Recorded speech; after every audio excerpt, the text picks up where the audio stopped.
कर्मचारी विश्ववासना में, कविगण प्रेम और विरह के वर्णन में, कारीगर कलाबत्तू और चिकन बनाने में, व्यवसायी सुर में, इत्र, मिस्सी और उपटन का रोजगार करने में लिप्त थे। सभी की आंखों में विलासिता का मद छाया हुआ था। संसार में क्या हो रहा है, इसकी किसी को खबर न थी। बटेर लड़ रहे हैं, तीतरों की लड़ाई के लिए पाली बदी जा रही है। कहीं चौसर बिछी हुई है, पौबारह का शोर मचा हुआ है। कहीं शतरंज का घोर संग्राम छिड़ा हुआ है। राजा से लेकर रंक तक इसी धुन में मस्त थे। यहाँ तक कि फकीरों को पैसे मिलते तो वे रोटियां न लेकर अफीम खाते या मदक पीते। शतरंज, ताश, गंजीफा खेलने से बुद्धि तीव्र होती है, विचार शक्ति का विकास होता है, पेचीदा मसलों को सुलझाने की आदत पड़ती है। ये दलीलें जोरों के साथ पेश की जाती थीं। इस संप्रदाय के लोगों से दुनिया अब भी खाली नहीं है। इसलिए अगर मिर्जा सज्जाद अली और मीर रोशन अली अपना अधिकांश समय बुद्धि तीव्र करने में व्यतीत करते थे, तो किसी विचारशील पुरुष को क्या आपत्ति हो सकती थी। दोनों के पास मौरूसी जागीरें थीं, जीविका की कोई चिंता न थी कि घर में बैठे चखौतिया करते थे। आखिर और करते ही क्या। मिर्जा सज्जाद अली के घर में कोई बड़ा बुजुर्ग नहीं था, इसलिए उनके दीवान खाने में बाजियां लगती थीं। मगर घर के लोग इस बात से खुश नहीं थे। मोहल्ले वाले और नौकर चाकर अक्सर तंज करते, बड़े बेवकूफाना खेल है, घर को तबाह कर देता है। खुदा न करे किसी को इसकी लत लग जाए, आदमी किसी काम का नहीं रहता। यहाँ तक कि मिर्जा की बीवी साहबा को इससे बहुत नफरत थी। वह हमेशा मौका ढूंढकर पति को डांटती, पर मौका कम मिलता था। अक्सर वह सोई रहती और तब तक बाजी बिछ चुकी होती। रात में जब घर सो जाता, तभी मिर्जाजी शोर मचाकर आते।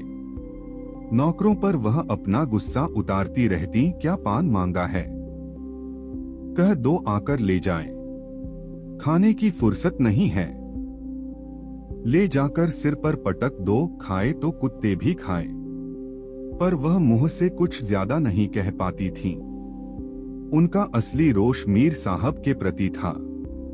उन्होंने मीर को मजाक में मीर बिगाड़ू नाम दे रखा था और मिर्जाजी अक्सर अपने बचाव में सारा इल्जाम मीर साहब पर थोप देते थे। मीर रोशन अली भी कोई कम दिलचस्प इंसान नहीं थे। वे भी पूरे नवाबी ठाट के आदमी थे। रोज सुबह उठते ही हुक्का मांगते और आराम से तकिए के सहारे टिक जाते। फिर नौकर से कहते, जाओ जरा मिर्जा साहब को बुला लाओ। जब तक मिर्जा आते तब तक वो हुक्का पीते रहते और बाजी की बिसात बिछवाते। मिर्जा आते ही खेल शुरू हो जाता। दोनों की शतरंज की बाजियां कई कई घंटे चलती। घर में किसी को इन बातों से कोई मतलब नहीं रहता। खाना, काम, नौकर सब अपनी मर्जी से चलता। मीर साहब की बीवी भी उनसे परेशान थीं। वो हमेशा कहती, दिन रात यही शतरंज, यही खेल, यही आलस। न खुद कुछ करते हो, न किसी की सुनते हो। लेकिन मीर साहब को इन बातों की कोई परवाह नहीं थी। उनके लिए जिंदगी का मतलब बस एक ही था, शतरंज। उनका कहना था कि इस खेल से दिमाग तेज होता है और इंसान की सोच बढ़ती है। मगर असल में ये खेल उनकी जिंदगी का हिस्सा बन चुका था। हर चाल, हर मोहरा, हर बाजी, उनकी दुनिया बस इसी में सिमट गई थी। कभी कभी खेल के दौरान इतनी बहस हो जाती कि दोनों में झगड़ा तक हो जाता। मिर्जा कहते, मीर साहब आपकी चाल गलत है। मीर जवाब देते, नहीं जनाब, आप ही गलत देख रहे हैं।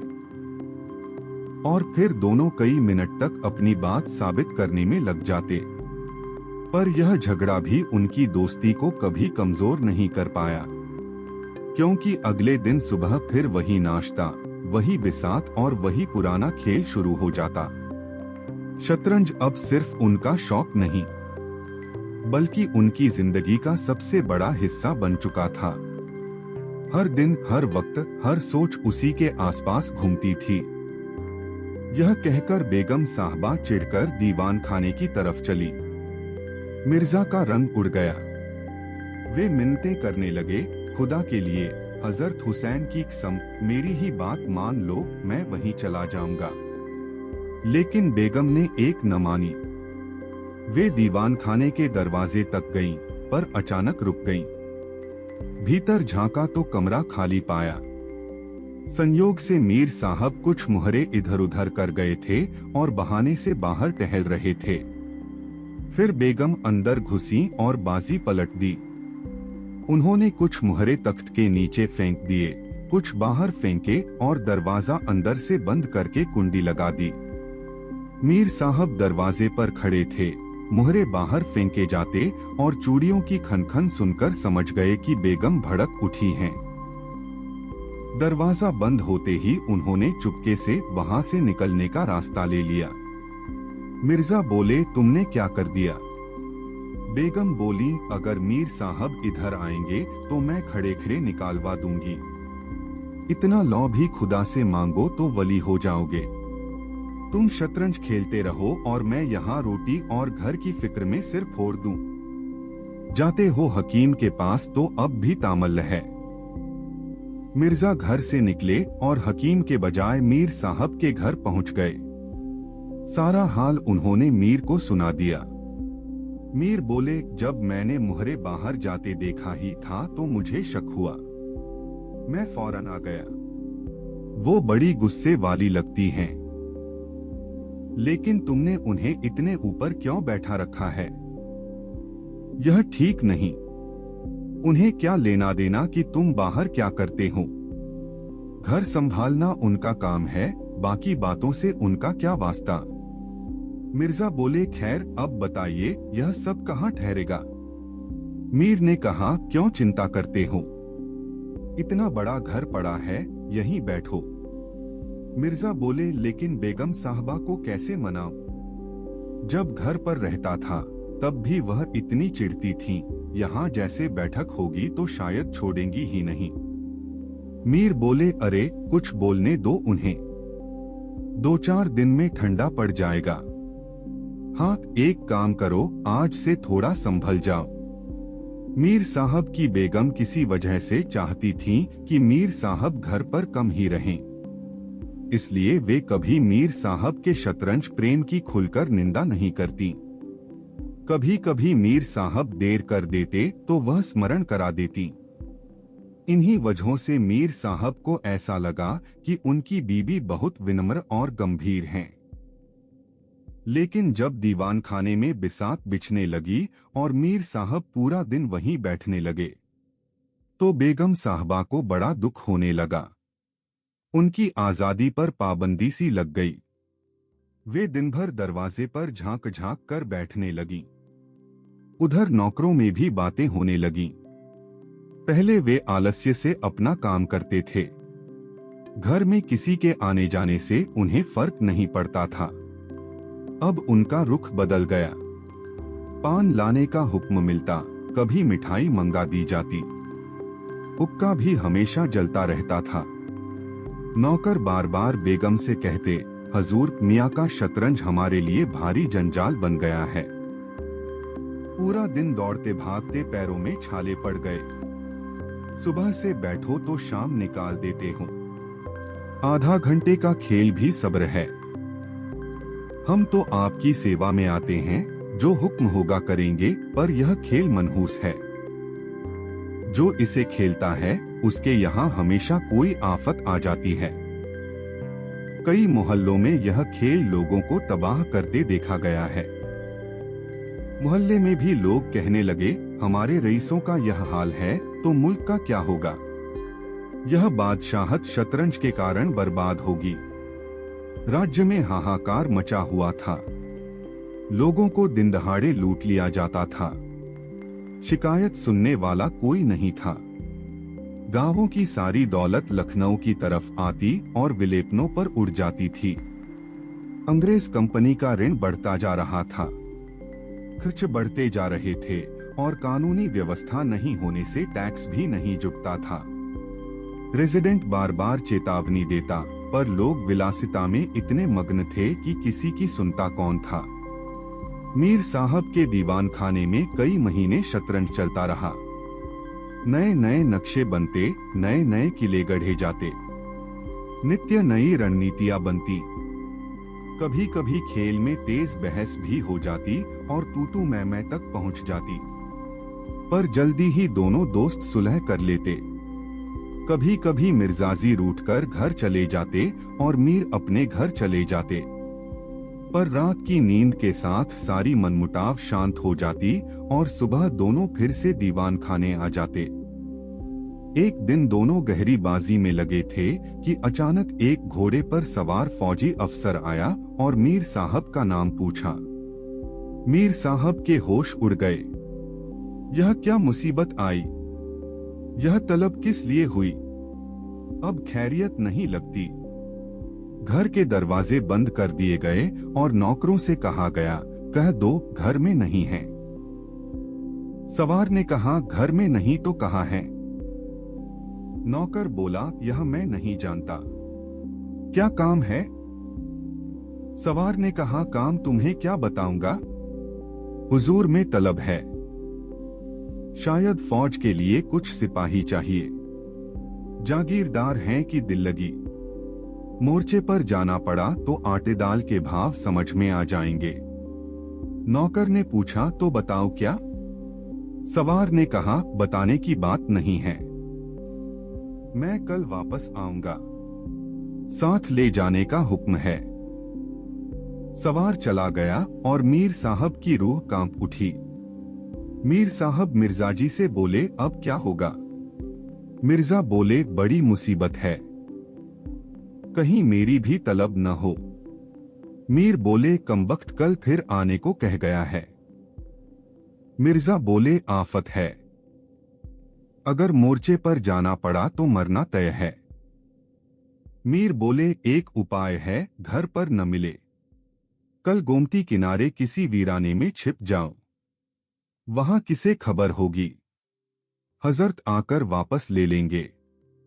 मिर्जा बोले, वह तो अच्छा तरीका है, इसके जैसा और कोई उपाय नहीं है। इसी बीच मीर साहब की बेगम उस सवार से कह रही थी कि तुमने बहुत धता बताई।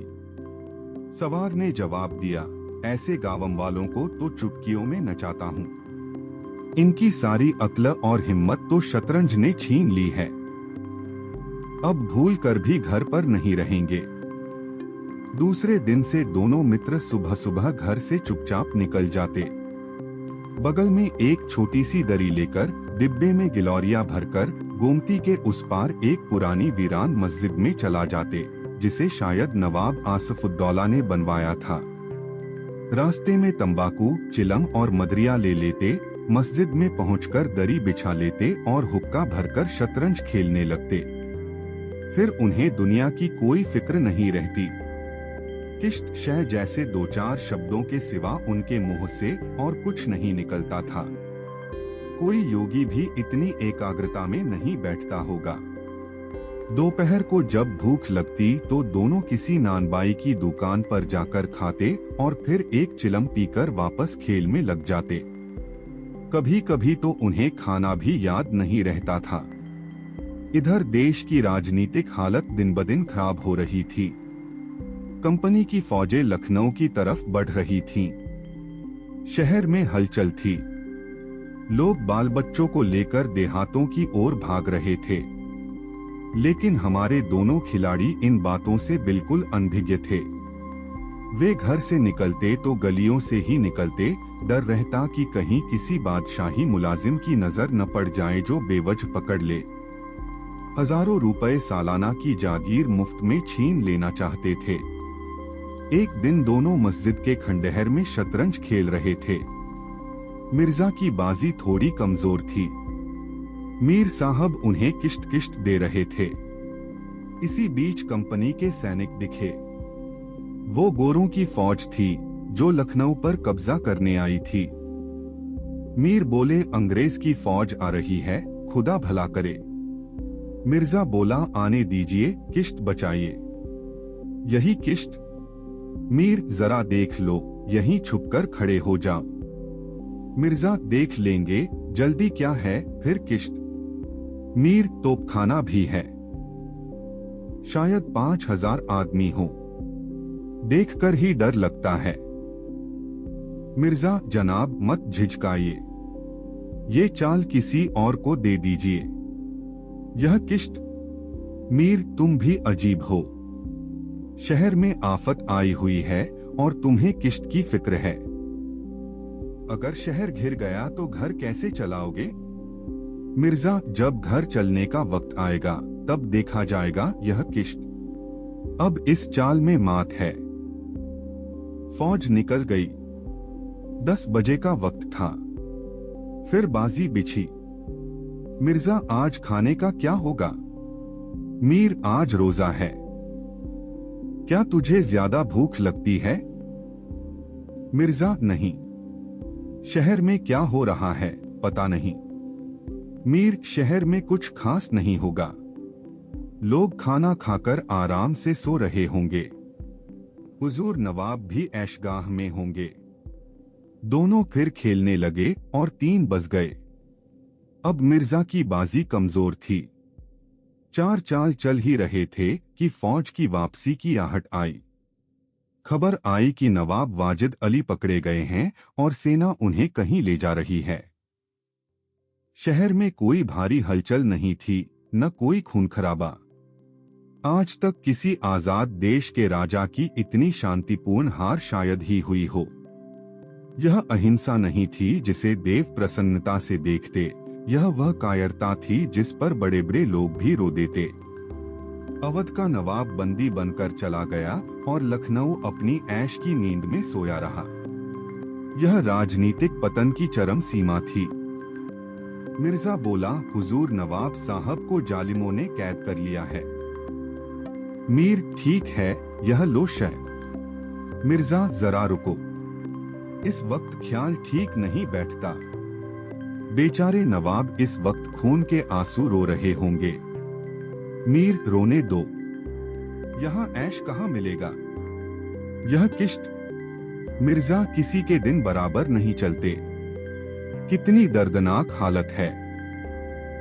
मीर हाँ है तो, पर अब किश्त फिर किश्त।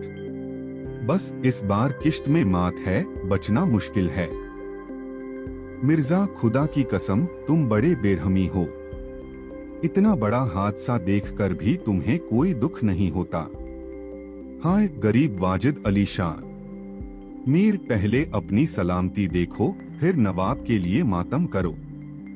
यह किश्त और यह मात। चाल चलो। बादशाह को ले जाती हुई सेना निकल गई। उनके जाने के बाद मिर्जा ने फिर बाजी बिछा दी। हार की चोट कष्ट देती है। मीर ने कहा, आइए नवाब साहब के मातम में एक मरसिया कह डालें। लेकिन मिर्जा की राजभक्ति उसकी हार के साथ धुंधली हो चुकी थी। वह हार का बदला लेने के लिए अधीर था। शाम हो गई। खंडेहर में चमगादड़ चीखने लगे। चिड़िया अपने अपने घोंसलों में लौट गईं। लेकिन दोनों खिलाड़ी बैठे रहे, मानो 2 खून के प्यासे की तरह एक दूसरे से लड़ रहे हों। मिर्जा की 3 बाजियां लगातार हार चुकी थीं। इस चौथी बाजी का भी परिणाम ठीक न दिखता था। वह बार बार जीतने का पक्का निश्चय करके संभलकर खेलते, लेकिन एक न एक चाल ऐसी बेढब आ पड़ती कि बाजी बिगड़ जाती। हर हार के साथ उनमें प्रतिकार की आग और तेज हो जाती। दूसरी ओर मीर साहब खुशी से गीत गाते, चुटकियां लेते, मानो किसी बड़े इनाम पर जीत हासिल कर ली हो। मिर्जा उनकी बातें सुन सुनकर चिड़चिड़ा हो उठते और हार की शर्म मिटाने के लिए उनकी तारीफ करते। पर जैसे जैसे बाजी कमजोर होती, धैर्य खत्म होने लगता।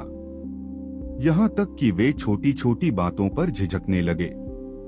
जनाब आप चाल मत बदलिए, पहले जो चाल चली थी वही रखिए। क्यों बार बार मोरे छेड़ते हो? किसी चाल में अगर 5 मिनट से ज्यादा लगे तो वही अच्छी चाल मानी जानी चाहिए। अब आपने चाल बदली, चुपके से वही मोहरा वहीं रख दो। मीर साहब की झिड़की होती, मेरी चाल मैंने चली ही कब। मिर्जा बोले, आप चल चुके हैं, मोहरा वहीं रख दीजिए। मीर, मैंने मोहरा छोड़ा ही कब था। मिर्जा, अगर आप मोहरा कयामत तक न छोड़ो तो चाल ही न होगी। तकरार बढ़ गई, दोनों अपनी अपनी बात पर अड़े थे। बातें बेअसीर होने लगीं। मिर्जा बोले, अगर तुम्हारे खानदान में शतरंज चली होती तो कायदे कानून जानते। तुम्हारे पिताजी तो शायद घास छीलते होंगे, तुम शतरंज क्या खेलोगे। मीर, क्या कह रहे हो? हमारे यहाँ पीढ़ियों से शतरंज खेला जाता आया है। मिर्जा, अरे छोड़ो, तुम्हारे पुराने भी बावर्ची हुआ करते थे और आज रईस बन बैठे हैं। रईस बनना कोई खेल नहीं है। मीर, अपने बुजुर्गों के बारे में ऐसी बातें मत करो। हमारे खानदान ने हमेशा बादशाह के दस्तरख्वान पर खाना खाया है। मिर्जा, चुप रहो, ज्यादा बढ़कर मत बोलो। मीर, जुबान संभालो वरना बुरा होगा। मैं ऐसी बातें सहन नहीं करता। यहाँ किसी की आंखें दिखाई तो निकाली भी जाती हैं, हिम्मत है क्या। मिर्जा, अगर तुम मेरा हौसला देखना चाहते हो तो आओ, आज दो दो हाथ हो जाएं। मीर, तो यहाँ कौन तुम्हें रोक पाएगा। दोनों ने कमर से तलवारें निकाली। यह नवाबी जमाना था, तलवार और कटार पहनना आम बात थी। दोनों विलासी थे पर कायर नहीं थे। राजनीति के पतन के बावजूद व्यक्तिगत वीरता उनमें थी। वे दोनों जख्मी हुए और वहीं तड़प तड़प कर मर गए। अपने बादशाह के लिए जिसकी आंखों से एक भी आंसू न निकला, वही दोनों शतरंज के वजीर की बचाव में प्राण दे बैठे। अंधेरा हो चुका था, बाजी बिछी हुई थी। दोनों बादशाह अपने अपने सिंहासनों पर बैठे, मानो उन दोनों की मौत पर रो रहे हों। चारों तरफ सन्नाटा था। खंडहर की टूटी मेहराबें, गिरी दीवारें और धूल भरी मीनारें उन लाशों को देखकर सिर हिला रही थीं।